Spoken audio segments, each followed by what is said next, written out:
Welcome back to the Lemon Factor. I'm Chad, and today I'm going to show you the proper jack points, both the front and the rear, as well as proper placement for your jack stands on the 10th generation Honda Accord. Can you work on your car at home? Can you raise your car up once it's been lowered, once you have a front lip spoiler on it? Do you have the means to do so? And there are.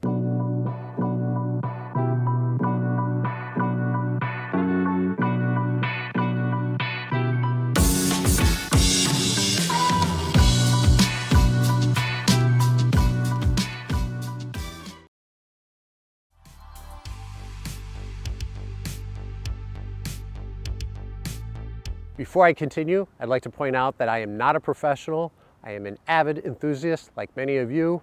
I am doing this video for entertainment purposes only. If you are going to try to work on your car yourself, I want to make sure that each and every one of you do so in as safe a manner as possible.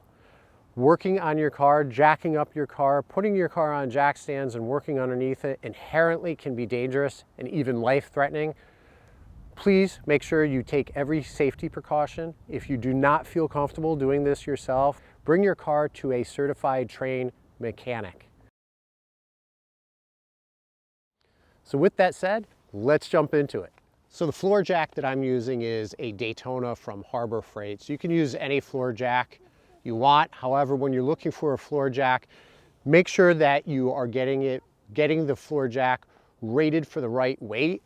With this car, I have found that a long reach and a low profile is extremely helpful. When working on my project cars, most of the time I'm lowering them, and having this lower profile helps enable you to get the floor jack underneath the car. The jack point is recessed much further back, making it more difficult to reach. So with this lower profile and the longer reach, it really helps out a lot. Let's take a look at the diagram now to where the front jack point is on this car. Before I start jacking the car up, you want to make sure that your car is on a flat, level, clean, sturdy surface. So I'm not in my garage right now because of light and space. I'm not on my driveway because my driveway is slanted. I'm out here because this is a level surface. It is clean. This is pavement, so it's not going to give way as I start jacking the car up. Make sure the car is in park and the e-brake is on.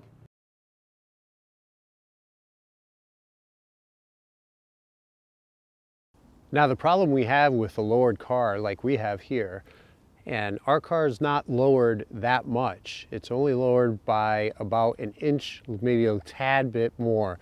So the car is lowered. We also have the aftermarket front lip spoiler on it, which does protrude a good amount. As I mentioned, this is a Daytona long reach, low profile floor jack. So I have a longer reach than most floor jacks. It is a lower profile, and still I am unable to get the floor jack under the car enough to get it into position to where I want to jack the car up. So what do we do in this situation? Instead of using the jack, maybe we can use our ramps. Let's try those out. Even with the automotive ramps, we still don't have the clearance we need.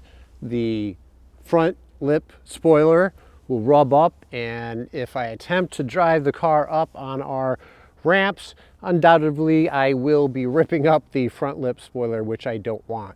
So if we can't use the floor jack and we can't use the automotive ramps, what do we do in this situation? Let's see if we can jack up the back of the car first, support the back with our jack stands, and hopefully it will give us enough clearance so we can put the floor jack underneath here to the spot, to the jack point, and raise the car up enough to be able to support the car.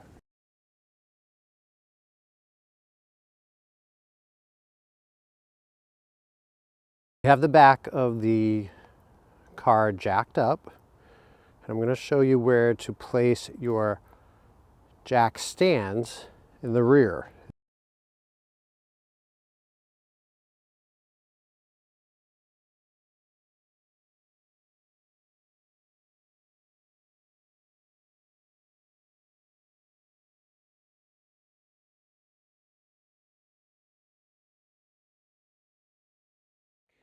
we put the jack stands in the back, and then I positioned this Daytona jack. And I just want to make sure you're clear that I am not being compensated for this. This is not a paid endorsement. I'm just really happy with this jack because of the long reach and the low profile.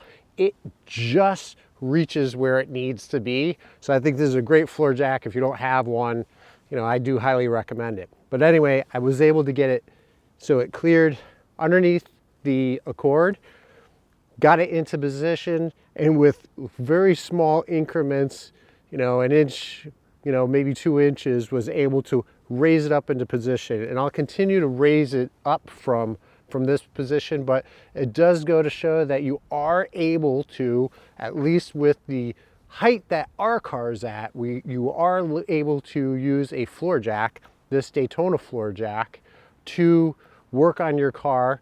But for those of you that have a car that's lowered even more, I could see where this could be even more difficult. But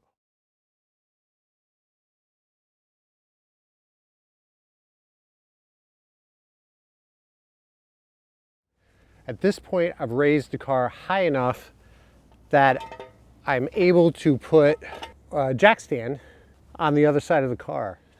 Now that you have a jack stand on the other side of the car and 2 in the back, you can do one of 2 things here. You can put this jack stand underneath. There is space. You can move this over, and you can leave the jack in place. If it's not in the way, great, just leave it there. Knowing that the car is resting on all 4 jack stands, you'll be fine. Or you can remove this, lower it, pull it out, remove it, and put the jack stand underneath there. Just know that when you're doing that, you can't put the floor jack through the same spot when you're ready to take everything down. You'll have to do that in the front. As you can see, you can jack up your car, place it on 4 jack stands, even though your car's been lowered, although that depends on how low your car is, and even if you have a front lip spoiler. I will raise the car up from the front with the floor jack, just enough to release the pressure from this jack stand. I'll remove this jack stand, bring the floor jack around here, raise it up a little bit more, take off the front one, and then slide it out. Hopefully you found this informative. If you did, please be sure to give me a like, and don't forget to subscribe and turn on notifications. With that said, thank you for joining, and until next time.